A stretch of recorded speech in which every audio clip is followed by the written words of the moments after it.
Good morning. So I got an early start this morning. I left camp about 5:45, and I've got a big day. Got to get up over Stony Indian Pass, which is about a 4-mile steep climb, just switchbacks, and I've got 11 miles before I even get to that point. And then it's a big downstroke all the way to Mokawanas, which is a camp I've stayed in a lot. It's right at the end of the Belly River going west. And it's a great little place to camp. And then it gives me then I have a short day because I couldn't get anything on the other side of the river. And this year, the campground at Minnie is closed, so they've made a hiker-biker camp in the parking lot at the lodge there where the jammers get parked. So logistically wise, that's the best I could do mileage wise to get a camp every night and get a permit. So I just scared up a black bear. He must have been over here in the thimbleberries eating, which is what I've been doing a lot of because they're ripe. And he took off like a cannon right across the trail. And that's pretty much the MO for a black bear. They see you and they go off like a cannon. This is the second one I've seen on this trip. First one was behind the permit office the morning I was getting my permit, and there was a ranger trying to chase him off with bear spray. He was a small one, probably started to get habituated, show up in the campground, so they like to keep them moving so they don't get habituated. You know, they say a fed bear is a dead bear, and you get thousands of campers coming through these parks, and some of them know the rules and break it, and some of them just plain don't know the rules and leave their food out. Bear gets it, gets a reward, and he's going to keep coming back and causing a problem, and eventually they'll destroy him. Now, Grizz is a totally different personality. I've come across them in these thimbleberry patches before on other trips, and had them just pop up and look at me, and I just keep moving. But when I run into them on the trail, you know, I'll get my bear spray out and I'll back off and talk calmly to them. And usually they'll pretend like they're grazing. They don't even acknowledge me. They just go up off the trail. I go through. I look back. They've come back to the trail. They've given me right away. And I hope that's the way it always works. So I don't make a lot of noise. You know, when I get into really thick shoulder high stuff and it's hard to see the trail, I'll clang my poles together to make a little noise. But if you watch the backcountry movie, which you have to do to get a permit, it'll tell you to yell "Hey bear" all the time and clap. And I've been doing this my whole life out here, and I run into a lot of rangers on patrol, and I haven't heard one of them clapping or yelling "Hey bear." I had a group of girls pass me yesterday on Boulder Pass, and I could hear them coming for a mile, yelling "Hey bear" and clapping. And when they passed me, I kind of startled them, I guess, and they said, "Don't you clap?" And I said, "Not unless that bear's doing something really entertaining."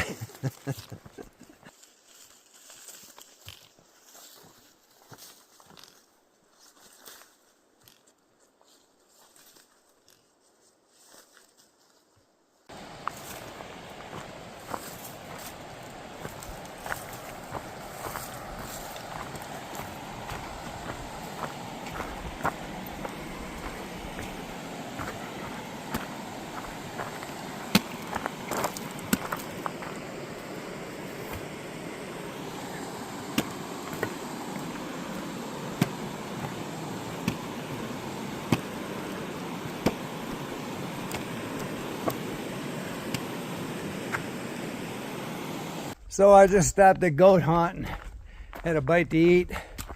That's where the Continental Divide Trail ends, and it's another, probably 9 miles up the lake to the Canadian border, and that's where I finished the CDT in '99. A lot of people finish at Chief Mountain on the other side of the Belly River, but you miss a lot of spectacular hiking in Glacier if you finish short up there. And I always recommend people come all the way up here to Goat Hunt. It's just a great trail. Okay, I gotta make a turn here. Kootenai, Stony Indian. This way. We're going this way.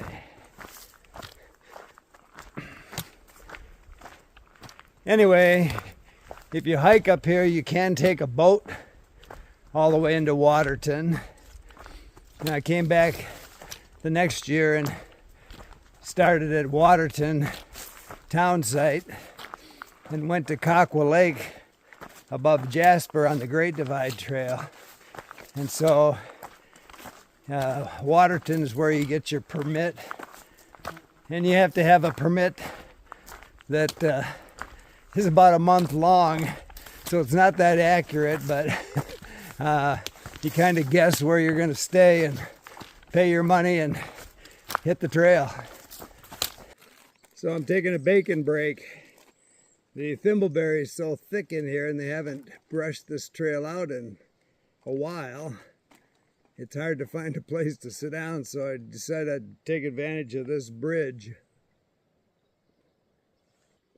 So if you're coming out to Glacier just to do a few day trip, this is actually a great one. You can either start down at Logan Pass or get a shuttle up to Waterton, bring the trail or the boat down to Goat Hunt. And this is the Highline Trail all the way through now to Logan Pass. So you've got Granite Park you can camp at where the chalet is. 50 Mountain is another beautiful site. These are kind of hard to get into because a lot of people want to do this trail, but once you get past the Stony Indian cutoff here where I'm going up and over Stony Indian, south of that is just spectacular trail. You just don't find trail like that too many places on the planet.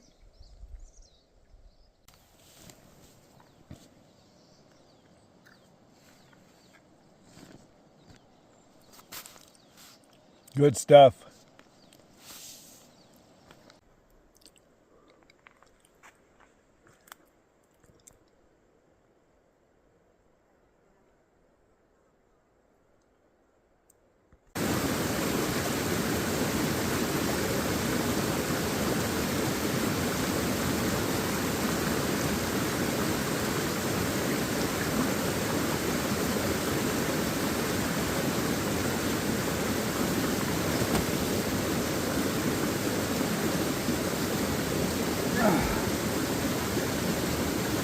So my itinerary put me on this climb in the hottest part of the day.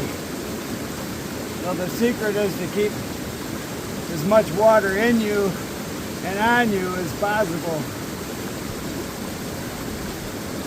I'll probably go through a sweat a liter going up here.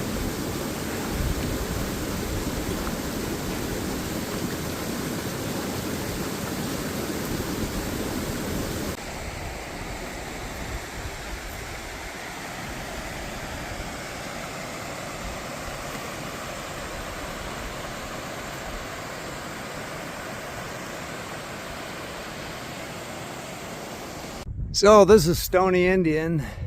Campground's right over at that end of the lake.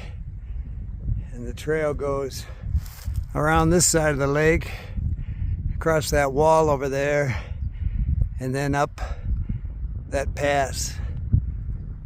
So I'm over halfway because I think it's a mile up top there. and then it'll be all downhill. But a beautiful area. Of course, everything's beautiful here. So I found some shade. I thought I'd stop and make a strawberry smoothie, my protein mix. Kind of like having a strawberry smoothie, and it'll get me up and over the hump here. And this bowl is just, I know I say this all the time, spectacular, amazing, but I mean everything. I'll get used to me saying that for the next few days, because there's not a bad sight out here. It's just everything spectacular. Okay, it was a climb, but I made it to the top.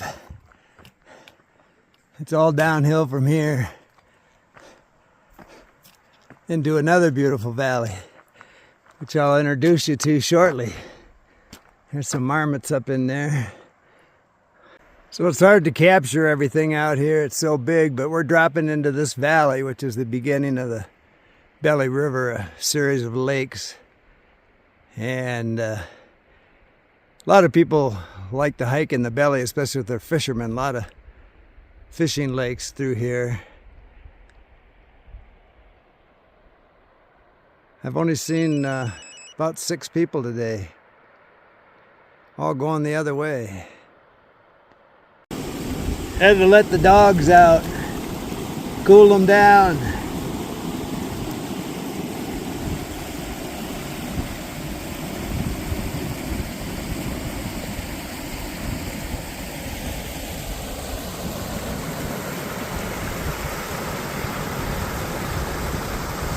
That's where we're headed, right down that series of lakes.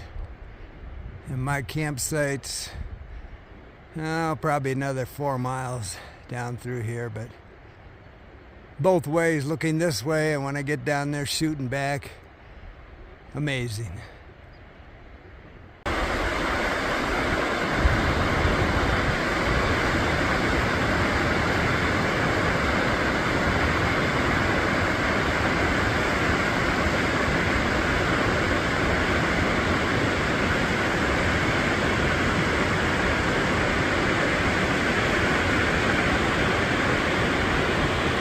I was upstream about 50 feet up to my knees in water when I looked down and saw this bridge. Pays to investigate first.